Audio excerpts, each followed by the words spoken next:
하나님 말씀 보겠습니다. 요한계시록 17장 1절부터 9절까지 보겠습니다.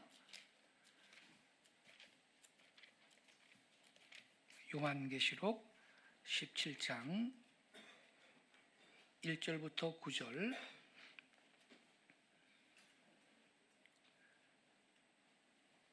저와 함께 한 절씩 교독하겠습니다.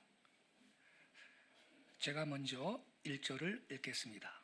또 일곱 대접을 가진 일곱 천사 중 하나가 와서 내게 말하여 이르되 이리로 오라. 많은 물 위에 앉은 큰 음녀가 받을 심판을 내게 보이리라.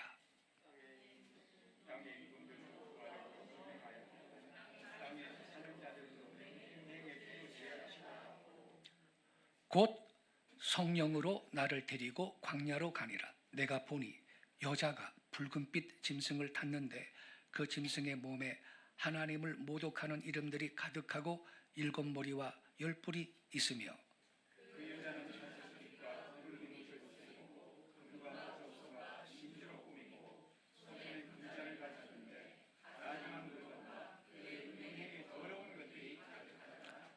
그의 이마에 이름이 기록되었으니 비밀이라 큰 바벨론이라 땅의 음녀들과 가정한 것들의 엄이라 하였더라.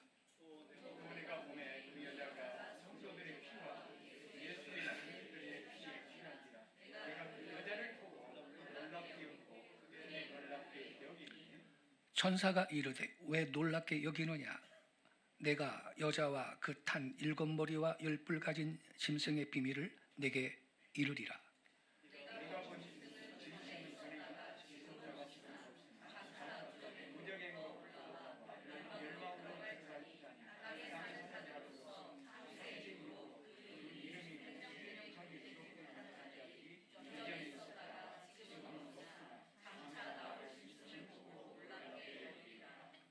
지혜 있는 뜻이 여기 있으니 그 일곱 머리는 여자가 앉은 일곱 산이요. 아멘.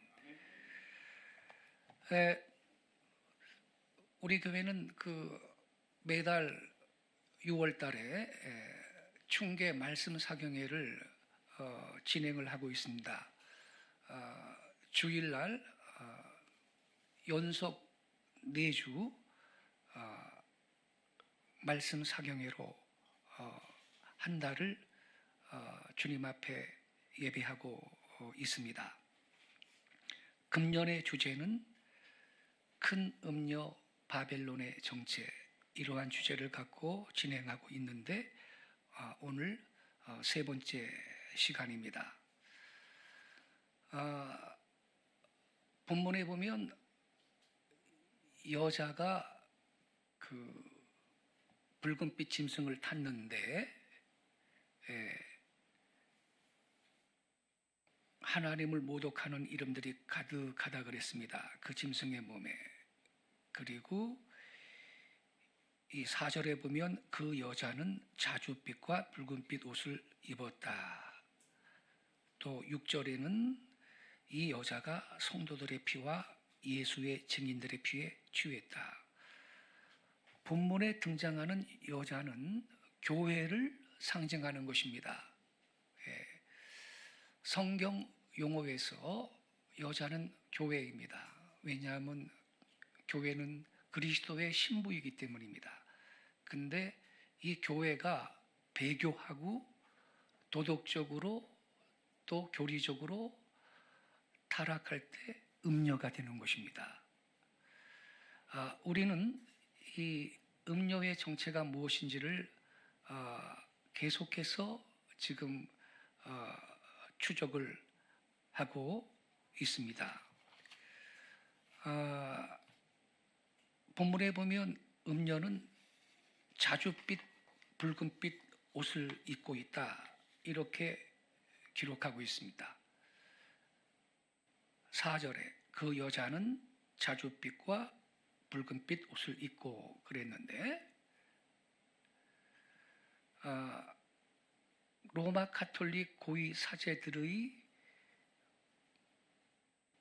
의복이 보시다시피 자줏빛, 붉은빛 옷입니다. 이것은 바티칸의 공식 색상입니다.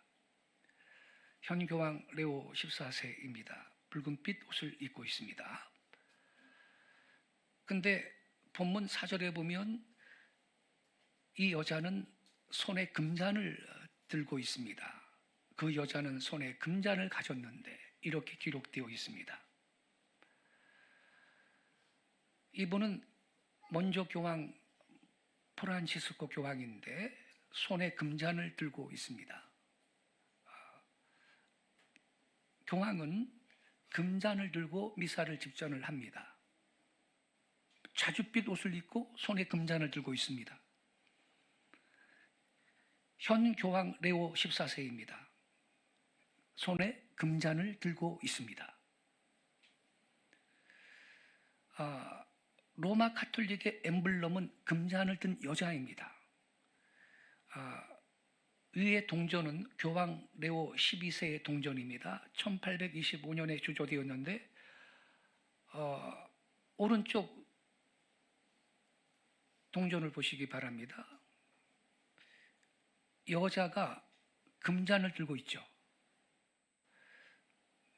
밑에 동전은 교황 요한 23세의 동전인데 1959년에 주조되었습니다. 오른쪽 보세요. 역시 여자가 손에 금잔을 들고 있습니다. 바티칸이 스스로 음료 바벨림을 증명해 주는 메달입니다. 이 동전은 1963년에 주조된 바티칸 동전인데 오른쪽 보세요. 여자가 손에 금잔을 들고 있습니다. 근데 본문 6절에 보면 이 여자가 성도들의 피와 예수의 증인들의 피에 취한지라 이렇게 기록되어 있습니다. 우리가 지난주에 자세하게 말씀을 상고했습니다만 교황권의 전성기인 1260년 동안 5천만 명 이상의 성경대로 믿는 성도들이 이단으로 정죄되어서 죽임을 당했습니다. 교황권의 전성기인 중세 암흑 시대는 1260년입니다. 세속 역사에서는 중세 암흑 시대를 보통 1000년 그럽니다만 성경은 1260년으로 명기를 했습니다. 1200여 년 동안 5천만 명을 죽였다면 100년에 약 400만 명이 희생된 것입니다. 하루 평균 약 114명꼴로 목숨을 잃었습니다. 그래서 여러분, 바티칸은 성경에 나오는 음료들의 어미이자 신비의 바벨론과 정확히 일치합니다. 신비의 바빌론은 공산주의도 아니고요, 이슬람도 아니고 뭐 신세계 질서도 아닙니다. 오직 하나 로마 카톨릭 체제를 가리키고 있는 것입니다. 우리가 앞 시간에 자세하게 확인을 했듯이 바티칸 체제는 자주색과 진홍색 옷을 입고요, 포도주가 가득 담긴 금잔을 사용하며 성경대로 믿는 성도들의 피를 흘렸고요, 지상의 왕들을 지배함으로써 헤아릴 수 없을 만큼 부를 축적한 체제입니다. 이 음료의 정체는 의심할 여지가 없이 바티칸인 것입니다.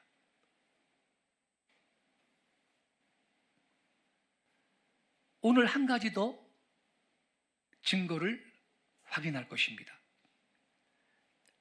본문 3절에 보니까 내가 보니 여자가 붉은빛 짐승을 탔는데 그 짐승의 몸에 하나님을 모독하는 이름들이 가득하다, 이렇게 기록이 되어 있습니다.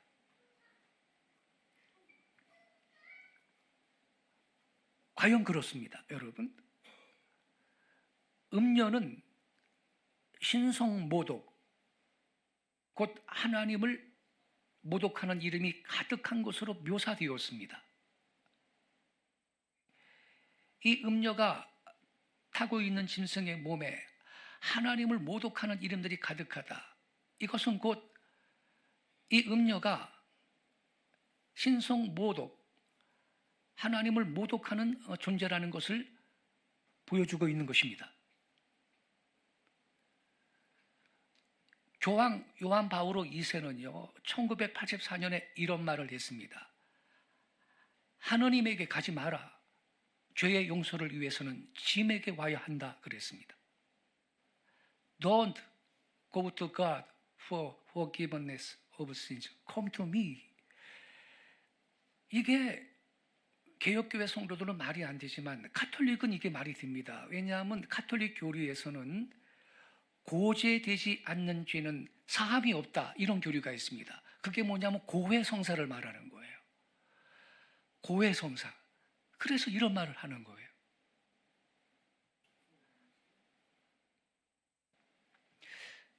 신성모독에 관한 성경적인 한 가지 정의가 있는데 마가복음 2장 5절부터 7절에 기록되어 있습니다. 예수께서 그들의 믿음을 보시고 중풍병자에게 이르시되 작은 자야 내 죄 사함을 받았느니라 하시니 예수님이 네 죄 사함을 받았다 그랬어요. 6절 어떤 서기관들이 거기 앉아서 마음에 생각하기를 7절 이 사람이 어찌 이렇게 말하는가? 뭐라 그랬어요? 신성모독이로다. 오직 하나님 한 분 외에는 누가 능히 죄를 사하겠느냐? 옳습니다. 이건 맞는 말입니다. 죄를 사하는 존재는 하나님 한 분뿐이 없는 걸 믿으시기 바랍니다. 예. 지금 이 서기관들은 예수님이 하나님이신 걸 몰랐기 때문에 예수님이 중풍병자한테 네 죄 사함 받았다 그랬을 때 마음에 생각하기를 신성모독인데 하나님 한 분 외에 누가 누구의 죄를 사하겠느냐 이렇게 지금 생각한 것입니다. 예. 그래서 여기에서 우리는 신성모독에 관한 성경적인 정의를 확인하게 됩니다. 그게 뭡니까? 감히 인간이 죄를 사해 주는 거. 그거는 신성모독입니다, 여러분. 오직 한 분 하나님만이 죄를 사할 수 있는 권세를 갖고 있습니다. 그러나 로마 가톨릭 교회는 이 권세를 사제들이 갖고 있다고 주장을 합니다. 그들은 감히 하나님만이 가지신 권리를 침해하였습니다. 그것은 신성모독입니다, 여러분. 사제권을 주장하는 로마 가톨릭의 교리를 제가 소개해 드릴게요. 사제의 존엄과 의무라는 책 12권 2쪽에 이렇게 써 있어요. 하나님 자신도 그분의 사제들의 심판 및 그들의 면죄를 거절하느냐 허락하느냐에 따라서 죄를 용서하시느냐 안 하시냐를 결정해야 할 의무가 있으시다. 사제들의 심판이 우선하고 그 후에 하나님께서 동의하신다. 이야, 대단하지 않습니까? 하나님보다 사제가 더 권위가 있네요. 그리고 가톨릭 사제라는 책 78쪽 79쪽에 이렇게 써 있습니다. 하늘이나 땅 어디든 내가 원하는 곳에서 찾아보라. 너는 죄인을 용서하고 죄인을 지옥의 사슬로부터 해방시킬 수 있는 단 하나의 피조물을 발견하게 될 것이다. 그 비범한 존재는 사제, 곧 천주교의 사제이다. 이렇게 기록해놨습니다. 그래서 여러분, 이게 천주교 성당 안에 있는 고해소예요. 고해소. 사제가 한쪽에서 귀를 이렇게 대고 있죠. 그러면 가톨릭 신자가 조그만 창이 있어요. 신부님, 내가 뭐 무슨 이런 죄 저런 죄 졌어요. 이렇게 죄를 고백하지요. 그리고 나중에 사제님이 내 죄를 사하노라. 그러면 죄 용서가 되는 거예요, 비로소. 가톨릭 교리 문답서입니다. 문이 고해 성사란 무엇인가? 답은 뭐냐? 고해 성사란 사제가 하나님을 대신하여 죄들을 사해주는 성례이다. 여러분, 성례라는 것은 딱 두 가지뿐이 없어요. 세례식과 성찬식 두 가지만 성례예요. 근데 가톨릭은 7성례라고 7가지를 만들어놨어요. 그 중에 하나가 고해 성사도 성례라는 거예요. 성경이 없는 거예요. 고해 성사란 사제가 하나님을 대신해서 죄들을 사해주는 성례다. 이렇게 설명하고 있어요. 그리고 문 3에는요. 사제는 참으로 죄들을 사하는가 아니면 죄들이 사해졌다고 선언하는 것뿐인가? 답은 뭐냐? 사제는 그리스도에 의하여 그에게 부여된 권세로서 죄들을 실제로 참으로 사한다. 이렇게 설명하고 있어요. 예. 또 문 5는요. 고해 성사에서 누가 죄를 사하는 권세를 가졌는가? 답은요. 가톨릭 교회 감독, 주교들과 사제들에게 위임되었다. 조셉 데하르베, 이 사람은 독일의 예수의 신부입니다. 이 사람이 가톨릭 종교의 완전한 교리 문답이라는 책 275쪽에서 이렇게 설명하고 있어요. 가톨릭 신자들은 이걸 믿습니다. 아니거든요. 지극히 신성모독적인 말들이지요. 사제권에 대한 이러한 사상은요, 전 세계적인 것이 아니고요. 지금도 여전히 그렇습니다. 천주교 신도들은요, 사제 앞에서 월 1회 또는 최소한 1년에 1회는 고해 성사를 해야 합니다.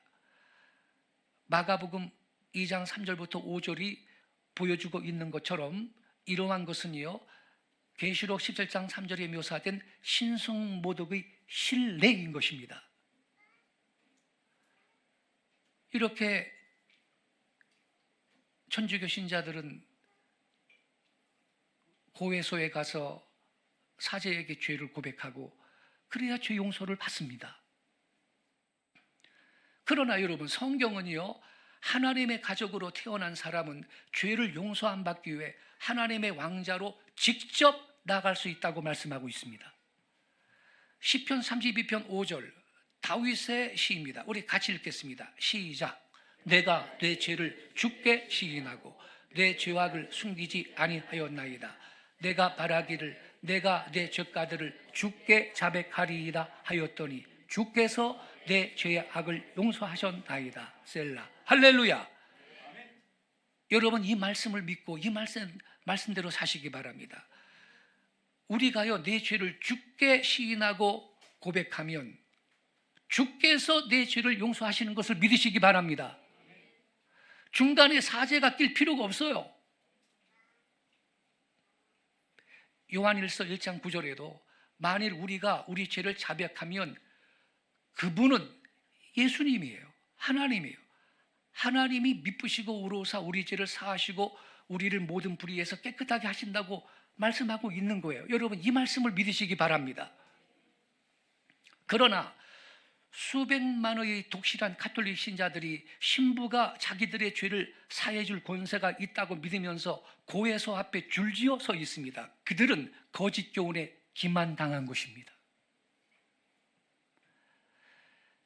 이렇게 하고 있는 거예요.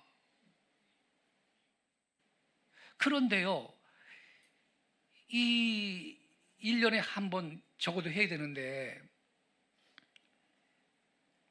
가령 우리 성당의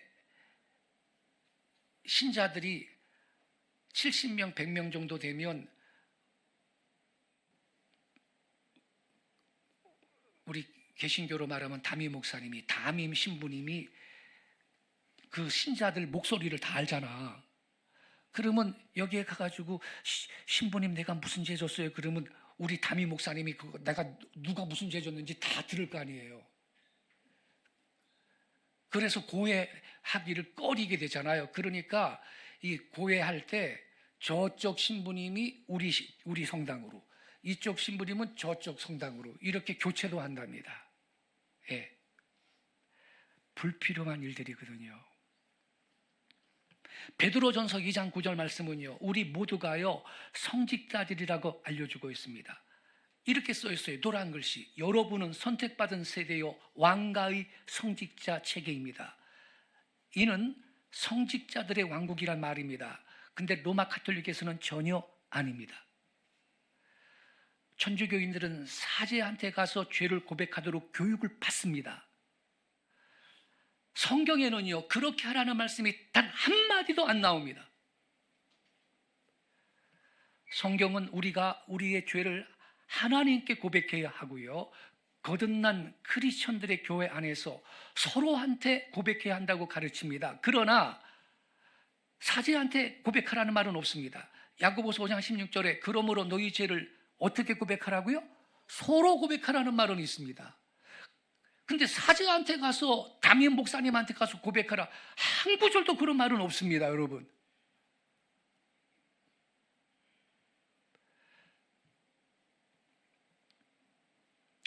그리스도인의 신분은 왕 같은 제사장입니다. 따라서 누구나 하나님의 보좌 앞에 직접 나아가서 죄를 고백하고 사죄의 은총을 받을 수가 있는 것입니다. 결코 죄의 사면을 위해서 사제라는 존재를 의지할 필요가 없어요. 왜? 나 자신이 사제예요. 곧 왕 같은 제사장이기 때문입니다. 나 자신이. 성경에 써 있잖아요. 이렇게 베드로전서 2장 9절 같이 읽겠습니다. 시작. 그러나 너희는 택하신 족속이요 왕 같은 제사장들이요 거룩한 나라요 그의 소유된 백성이니. 저와 여러분이 다 왕 같은 제사장들인 걸 믿으시기 바랍니다. 예.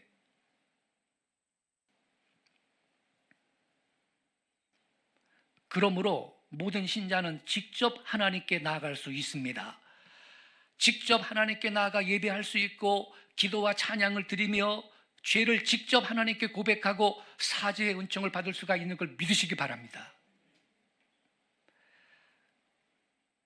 그래서 이 소년이 똑똑하지요? 고해소인데 고해소에 가가지고 신부님한테 You first, 당신 먼저 고백하세요. 그러고 있는 거야 이게 지금.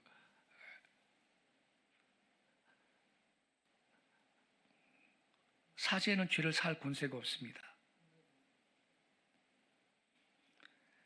그래서 지금 우선 신성모독의 한 가지 사례를 우리가 지금 확인했습니다. 또 하나 있습니다. 그들은 이 사람을요 Holy Father, 성부라고 부릅니다. 로마 교황은요 참남하게 성부라는 칭호를 받습니다. 이 사진은요 요 먼저 교황 프란시스 교황이 이 교황으로 선출되었을 때 그걸 축하하겠다고 성당 마당에 가톨릭 신자들이 모여 있었는데 이 사람은 중국 사람이에요. 경외적 성부 만세, 경외하는 성부 만세. 교황님이 성부라고 써 있죠, 여러분. Happy birthday, Holy Father. Holy Father, 성부 생일을 축하해요. Welcome, Holy Father. 성부 환영합니다. 근데 여러분, 이 Holy Father, 거룩한 아버지, 성부라는 칭호는요, 하나님의 아들이신 예수 그리스도께서 하늘에 계신 그의 아버지를 위해 사용한 말입니다. 보세요, 여러분.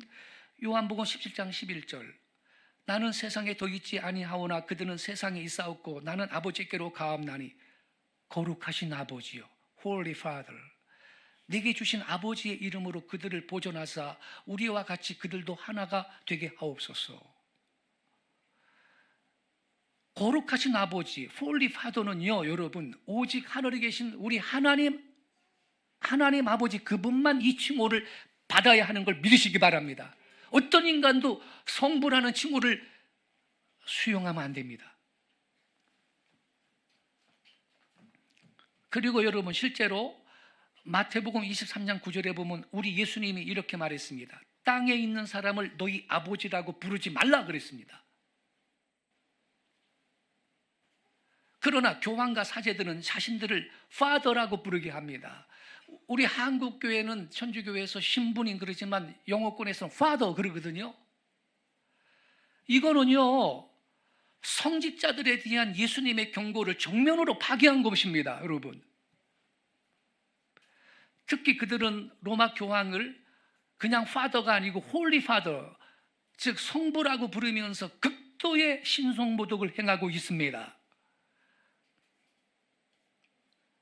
실제로 교황들은요 역사적으로 자기를요 하나님과 동급이라고 말을 하고 주장을 했습니다. 놀라운 신성모독 행위인데요. 영국의 저명한 성경 주석가 매튜엘리 목사님의 해석을 소개해 드릴게요. 그분이 이렇게 말했어요. 하나님께서는 과거에는 성전에 계시어 거기서 숭배를 받았고 지금은 그의 교회 안에서 그리고 교회와 함께 계시면서 경배를 받는다. 그처럼 기독교 교회 안에서 하나님의 권위를 찬탈하고 신적인 영예를 주장하는 인물이 있다.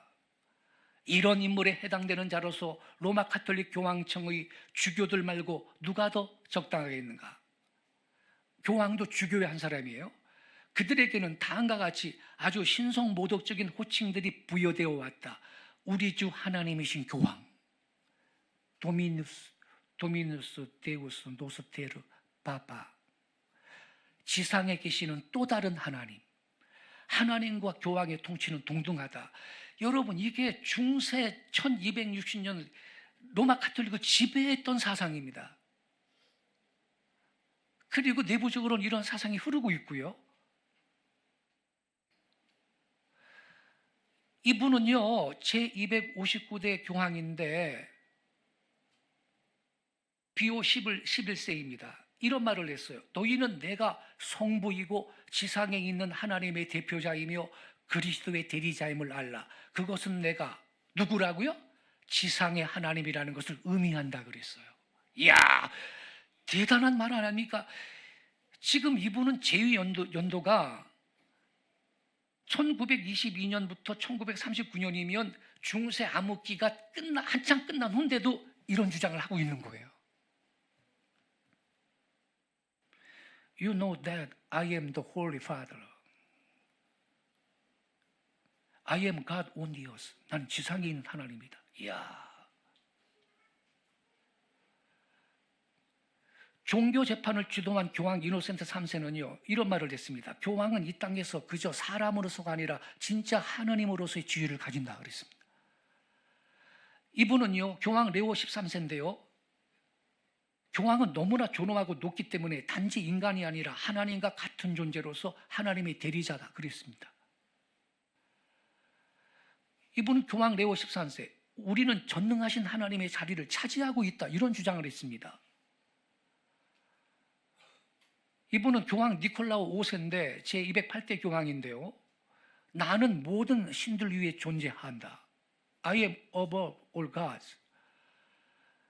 이 니콜라우 5세가 자기 자신에 대해서 한 말을 한번 들어보세요, 여러분. 짐은 모든 것 안에 있고 모든 것보다 위이다. 고로 짐은 하느님의 대리자로서 하느님과 동급이다. 짐은 모든 것보다 위에 있으니 응당 다른 모든 신들보다 위에 있다. 이런 주장을 했습니다. 교황은 계속해서요, 자신이 하나님과 동급이거나 그보다 더 높다고 주장을 했고요. 아까 제가 매튜엘리 주석가 매튜엘리 목사님의 그 해설을 소개했죠. 가톨릭 신자들은 아예 우리 주 하나님 교황 이런 호칭을 썼습니다. 실제로 Our Lord God the Pope. 라테란 공의회가 교황 율리우스 2세를 상대로 한 말을 소개하겠습니다. 교황 율리우스 2세인데 이 그림이요, 216대 교황이고 제위연도가 1503년에서 1513년도인데 이 마틴 루터가 종교개혁 운동을 막 할 때쯤이에요. 예, 그러니까 종교개혁이 일어난 이유를 여러분이 이거 하나만 보더라도 알게 될 거예요. 라테란 공의회, 이거는 뭐냐면 개혁교회로 말하면 교단총회입니다. 교단총회에서 교황 율리우스 2세를 상대로 한 말 기가 막힙니다. 보세요. 삼가 주의하시오. 성하께서 우리에게 주신 구원과 생명과 호흡을 우리로 하여금 잃지 않게 하여 주옵소서. 여러분, 구원과 생명과 호흡을 교황 성하님이 주신다는 거야. 이게 말이 되는 소리입니까? 성하께서는 목자이시고 의사이시며 통치자이시고 농부이시니 궁극적으로는 이 땅에 계신 다른 하느님이시니이다.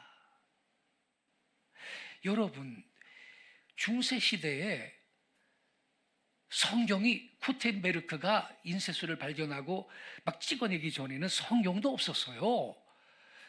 성경이라는 건 사제들만 갖고 있었고, 그나마 사제들이 미사를 집전할 때는 라틴어로 하니까 일반 무식한 대중들은 몰라요. 그냥 이거 교리대로 믿는 거예요. 아, 교황님은 하나님이구나, 이렇게 믿는 거예요. 이런 시대예요.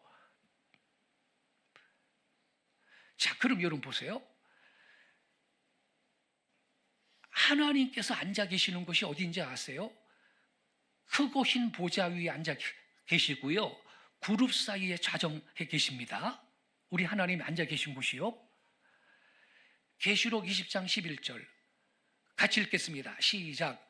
또 내가 크고 흰 보좌와 그 위에 앉으신 자를 보니 땅과 하늘이 그 앞에서 피하여 간데없더라. 여기 크고 흰 보좌와 구위에 앉으신 자가 누구예요? 하나님이에요. 하나님은 이렇게 크고 흰 보좌 위에 앉아 계십니다. 근데 그 하나님은 이사야 37장 16절에 보니까 그룹 사이에 계신 이스라엘 하나님, 만군의 여호와요. 하나님은 그룹 사이에 계신다는 거예요. 그룹이라는 것은 천사거든요. 천사를 말하는데, 이 구절의 의미를 알려면 성막을 여러분 공부해야 돼요.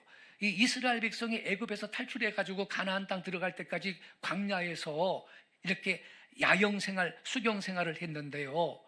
항상 중앙에는 성막을 먼저 쳐요. 성막이란 천막으로 된 성전입니다, 이때.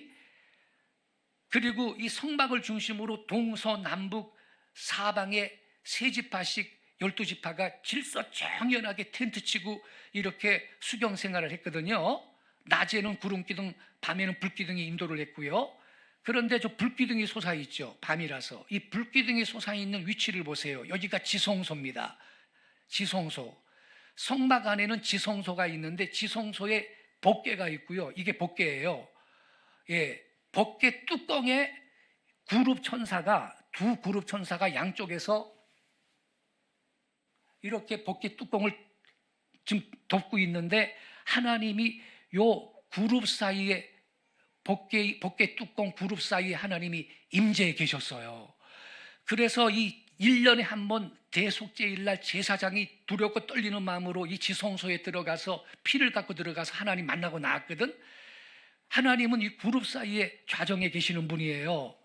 이렇게. 그런데 성경에 보면 땅의 것은 하늘의 것의 그림자라 그랬어요. 그래서 하늘에 계신 하나님도 그룹 사이에 계시는 분이라는 걸 우리가 알 수 있어요. 그룹은 천사의 이름인데 높은 등급의 천사입니다. 이렇게 하나님은 그룹 사이에 좌정해 계시는 거예요. 그래서 하나님은 보세요. 크고 흰 보좌 위에 앉아 계시고 그룹 사이에 좌정해 계신 하나님이거든요. 그런데 보세요.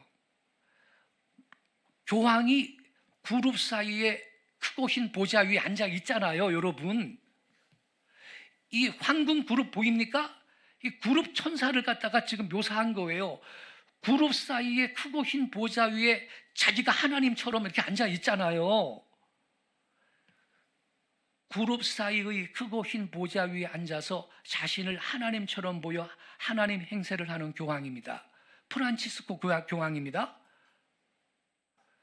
하나님처럼 그룹 사이에서 크고 흰 보좌 위에 앉아있는 교황 프란치스코인데, 전 세계에서 이분보다 더 큰 의자에 앉아있는 인간은 아무도 없어요. 이분은 그 먼저 교황 베네딕토 교황입니다. 역시 그룹 사이에 크고 흰 보좌 위에 앉아 있습니다. 예, 붉은빛 옷을 입고요. 이분은 현 교황 레오 14세입니다. 역시 그룹 사이에 크고 흰 보좌 위에 앉아 있습니다. 레오 14세입니다. 그룹 사이에 크고 흰 보좌에 앉아 있어요. 하나님처럼. 자, 보세요. 그룹 사이에 크고 흰 보좌 위에 앉아 있는데, 여기를 잘 보셔야 돼요. 그림과 디자인, 이미지는요, 사람의 정신과 마음을 지배하는 힘이 있습니다. 심지어 인간의 무의식을 형성하는 작용까지 합니다. 시각 매체인 이미지나 디자인은요, 단순히 어떤 사상에 대한 가시적인 표현 정도가 아니고요, 인간의 의식을 형성하고 조작하고 소리 없이 삶을 지배하는 힘이 있습니다. 세뇌나 최면, 암시와 비슷하게 정신을 조작하는 능력이 이미지나 디자인, 그림에 있습니다. 그렇다면 이러한 이미지, 누가 교황의 자리를 이렇게 디자인했죠? 왜 여기에 교황은 앉아야 하나요? 나는 지상에 있는 하나님이다라는 것을 암시하고 있는 거고, 사람들이 이 디자인을 이렇게 설계된 모습을 볼 때마다 세뇌를 당하는 겁니다. 아, 교황님은 그냥 인간이 아니고 지상의 하나님이다라고 인식을 하게 되는 것을 지금 목표로 삼고 있는 겁니다. 여러분, 깨닫기 바랍니다.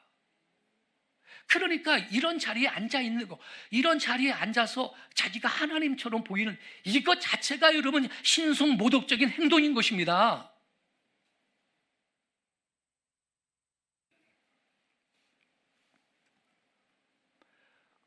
교황 비오 9세는 이런 말을 했습니다. 짐은 홀로 사도직의 계승자요 예수 그리스도의 대리자다. 짐은 곧 길이요 진리요 생명이다. 이런 말을 했습니다. 이분은요 교황 비오 10세인데 제257대 교황입니다. 재임 연도가 1903년부터 1914년이니까 중세 암흑 시대가 한참 끝난 지 한참 된 20세기 초죠. 근데도 이런 말을 합니다. 교황은 단순히 예수 그리스도의 대리인 수준이 아니다. 오히려 그는 육신을 입은 예수 그리스도 그 자체다.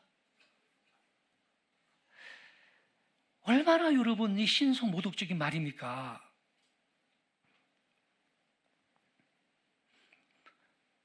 그리고 이분이 계속 이런 말을 했습니다. 교황이 말씀하고 있는가? 그것은 예수 그리스도가 말씀하는 것과 같다. 그러니 누구든 교황의 말을 들었다면 딴 생각을 할 필요도 없이 무조건 복종해야 한다. 교황은 자칭 하나님이라고 했을 뿐만 아니라 인간의 구원이 교황에게 직접 순종하는 것에 달려있다고 강조했습니다. 교황 보니파스 8세는요 이런 말을 했습니다. 우리가 선언하고 말하고 정의 내리는 것, 그것이 절대적으로 필요하다. 왜냐하면 모든 인류의 구원이 로마 가톨릭 교회의 교황에게 달려있기 때문이다. 이분은 교황 클레멘트 6세인데 로마 교황 밖에서는 아무도 절대로 구원받을 수 없다. 그러니까 가톨릭 교리에 의하면요 개혁교회, 개신교 성도들은 구원을 못 받은 겁니다. 그들은 개혁교회를 아까 보여드렸죠. 가톨릭의 엠블럼은 여자가 금잔을 들고 있는데 어머니 교회를 상징해요. 개신교는요 어머니 교회를 떠나간, 즉 어머니를 떠나간 가출 소년과 같다라고 생각을 합니다. 그래서 모교회로 돌아와라. 그래야 구원을 받는다. 이러한 사상을 갖고 있는 것입니다. 이분은 제261대 교황 요한 23세인데요. 1958년부터 1963년까지 지휘했습니다. 이 삼중관을 쓰고 있는데 이것의 의미는 지난 시간에 이미 말씀드렸습니다. 주권자인 교황에 의해 인도되지 않은 사람은 아무도 예수 그리스도의 교회 안으로 들어올 수 없다. 보세요. 이렇게 말하고 있잖아요. 그리고 오직 교황에게 연합된 자만이 구원받을 수 있다. 이렇게 말하고 있습니다. 그래서 이 먼저 교황이죠.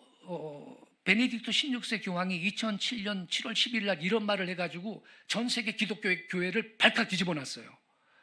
이분이 뭐라 그랬냐면 그리스도는 지구상에 오직 하나의 교회를 세웠고 이는 가톨릭 교회로 존재한다. 다른 교파들, 즉 개신교, 영국 성공회, 종교회 등에 과연 교회의 자격이 있는지 알기 어렵다. 그리스 종교회는 교황의 권위를 인정하지 않아 결함이 있다. 그리고 파란 글씨 중요합니다. 개신교 등 16세기 종교개혁으로 생겨난 뭐들도? 교회들도입니까? 기독교 공동체들도입니까? 기독교 공동체라는 용어를 썼지요. 왜? 개신교는 교회가 아니라는 거야. 그래서 용어를 개신교 등 16세기 종교개혁으로 생겨난 교회들도가 아니고 왜? 개신교는 교회가 아니라는 거야. 기독교 공동체라는 용어를 쓴 거예요. 아시겠죠? 이 기독교 공동체들도 교황의 존재를 시인하기를 거부하는 등 올바른 의미에서의 교회라고 볼 수 없다. 이분이 이런 말을 했거든요. 그래서 전 세계 기독교계가 발칵 뒤집혔는데 이때 이게 조선일보 그때 보도가 됐어요. 2007년 7월 12일자인데 교황, 가톨릭이 진정한 교회, 개신교 등 반발. 그 오른쪽 하단에 박스 안에 있는 거 보세요. 교황청 발표 문서 주요 내용. 그리스도는 지구상에 오직 하나의 교회를 세웠고 이는 가톨릭 교회로 존재한다. 두 번째, 그리스 종교회는 교황의 권위를 인정하지 않아 결함이 있다. 세 번째, 개신교 등 교황의 존재를 시인하기를 거부하고 성찬식에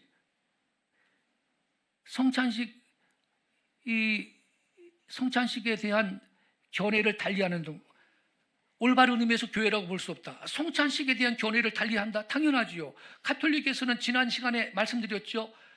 사제가 축성을 하면 떡과 포도주가 순식간에 진짜 예수님의 살과 피로 바뀐대.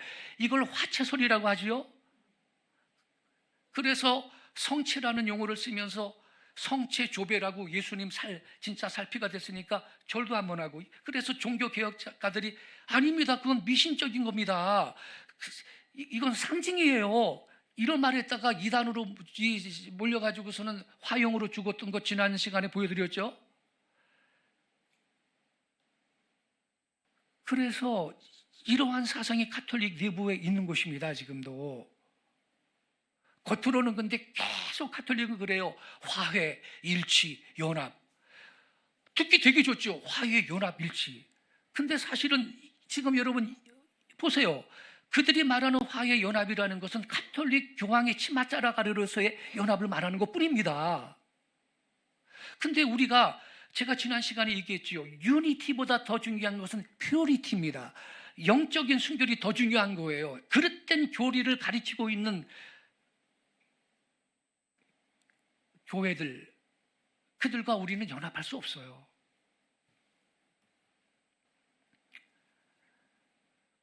그래서 여러분, 계시록 17장 3절, 내가 보니 여자가 붉은빛 짐승을 탔는데 그 짐승의 몸에 하나님을 모독하는 이름들이 가득하다 그랬습니다. 과연 이 여자는, 이 음녀는 하나님을 모독했고 지금도 모독하고 있는 것입니다. 그런데 이 여자가 말이죠, 짐승을 탔는데 7머리와 10뿔이 있다고 기록되어 있죠. 이 짐승이 7머리와 10뿔이 있다, 이게 의미가 있거든요. 뭐라고 성경이 말하고 있냐면요, 짐승 위의 여자가 누구인지를 알 수 있는 강력한 단서, 여자가 올라탄 짐승은 7머리와 10뿔을 가졌거든요. 분명히 7머리와 10뿔이 있대요, 이 짐승이. 그런데 9절로 가면요, 계시록 17장 9절로 가면 지혜 있는 뜻이 여기 있으니 그 7머리는 여자가 앉은 7산이라고 써 있어요. 근데 여러분 잘 보세요. 로마는요 7개의 작은 산들 위에 자리 잡고 있는 도시로 유명합니다. 로마시는요 7산으로 형성되어 있습니다. 파라티네, 아벤티네, 카예리네, 에스크리네, 큐리날, 카피토리네, 비미날, 이게 더 세븐 힐즈, 바티칸이 왼쪽 꼭대기에 보이죠? 로마는 이렇게 7개의 산으로 형성되어 있습니다. 이렇게. 이 여자는요, 로마의 7 언덕에 앉아있는 여자인 거예요. 그리하여 로마는 역사를 통해 7 언덕의 도시로 알려져 왔습니다. The Seven Hill City. 성경 예언이 밝힌 것을 배운 적도 없는 이교회 시인들과 웅변가들도 똑같이 로마를 7 언덕의 도시로 묘사했습니다. 버질은요, 로마는 세상에서 가장 아름다운 도시가 되었고 7 산 등선이가 벽처럼 그녀를 둘러싸고 있다, 이렇게 노래했습니다. 프로퍼티우스는요, 온 세상을 통치하는 7 언덕 위에 높이 솟은 도시, 이렇게 노래했습니다. 호레이스는요, 신들이 그들의 흠모의 대상을 7 언덕 위에 두었다, 이렇게 읊었습니다. 그리고 로마 교황은 언제나 자신을 이렇게 불렀습니다. 7 언덕으로부터 온 남자, A man from the 7 mountains. 그래서 여기 짐승 위에 탄 여자는 바로 로마에 자리 잡고 있는 바티칸, 로마 교회인 것입니다. 의심할 여지가 없는 것입니다. 우리가 지금 오늘 셋째 시간을 갖고 있는데, 무슨 아까 서론에서 말씀드렸듯이 이 음료는 무슨 이슬람이거나 공산주의거나 신세계 질서거나 이런 거 절대 아닙니다. 음료가 앉아있는 7산이 로마와 일치한다는 사실은 계시록 17장 18절에서 그 여자를 city, 도시라고 풀이해주고 있기 때문에 자명해. 여기 17장 18절 보세요. 또 내가 본 그 여자는 땅의 왕들 위에 군림하는 저 큰 도시, the great city, 저 큰 도시라고 도시니라 하더라. 바티칸 시티 그러잖아요. 그리고 중세 암흑시대에 실제로 유럽의 모든 군왕들이 땅의 왕들 위에 군림했잖아요, 로마 교황이. 지금도 정치적인 영향력이 대단한 존재 아닙니까? 이래도 모르겠습니까, 여러분? 지역적인 뜻이 너무나 명백해서 의심할 여지가 없어. 그것은 바티칸입니다. 로마의 바티칸이 계시록에 기록된 그 예언의 도시입니다. 전 세계에서, 그리고 전 역사 안에서 이 계시록 17장 예언과 부합하는 것은 오직 하나만 존재합니다. 그것은 종교적인 시스템인 로마 카톨릭입니다. 7 언덕 위에 있는 도시 로마고, The City, 도시 안에 있는 도시 국가, 바티칸 시티, 바티칸 시국인 것입니다, 여러분. 자, 그래서 오늘은 여기까지 마무리 짓겠습니다. 이제 다음 주에 마무리 짓겠습니다. 다음 주까지인데, 계시록 17장의 음료는 무슨 이슬람이거나 공산주의거나 무슨 신세계 질서 이런 거 아닙니다. 오직 하나, 바티칸, 로마 카톨릭 하나뿐인 것입니다. 그래서 우리는요, 이 성경 말씀을 공부하면서 음료 바벨론이 누군지를 정확히 알고, 성경은 우리에게 요구합니다. 너희는 음료와 교제하지 말라. 음료의 집 가까이도 가지 말라. 우리들은 진리의 말씀에 굳세게 서서 성경대로 믿는 그리스도인들이 되시기를 예수님의 이름으로 축원합니다. 할렐루야. 우리 예배팀 앞으로 나와주세요. 우리 또 주의 말씀은 우리 함께 좀 찬양하고 이 말씀대로 살기 위해서 통성으로 결단하며 기도하겠습니다. 주의 말씀은 내 발의 등이요, 우리가 하나님의 말씀을 알면 길을 잃지 않을 것입니다. 우리는 하나님 말씀을 알면 종로로 행하게 될 줄로 믿습니다. 다음 주 마무리할 건데 여러분 기대해 주시기 바랍니다.